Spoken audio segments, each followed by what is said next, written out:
আসসালামু আলাইকুম প্রিয় ভিউয়ার্সরা, এখানে রান্না করে নিচ্ছি কাচকি মাছের চচ্চড়ি। আমরা খাঁটি সরিষার তেল দিয়েছি, এখানে পেঁয়াজ রসুন ধোয়া উঠছে, পেঁয়াজ রসুন এবং কাচকি মাছটাকে ভালো করে ধুয়ে পরিষ্কার করে হলুদের গুঁড়ো, মরিচের গুঁড়ো, হিমালয়ান পিঙ্ক সল্ট, সাথে আছে মাছের মশলা বা রাঁধুনি সস। এটাকে আমরা একসাথে মেখে ম্যারিনেট করে টমেটো লম্বা স্লাইস করে নিয়েছি এবং এটাকে একসাথে দিয়ে ভেজে নিচ্ছি। এটাকে বেশি নাড়াচাড়া করা যাবে না, তাহলে কাচকি মাছগুলো ভেঙে যাবে।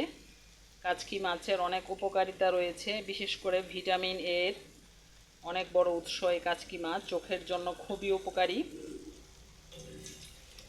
এবং আরও বিভিন্ন উপাদান রয়েছে যেটা আমাদের মানবদেহের জন্য খুবই ভালো।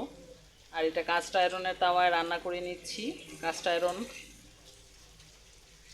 আমাদের শরীরের জন্য খুবই ভালো, এতে কোনো কেমিক্যালস নেই, কোনো রিয়াকশন হয় না।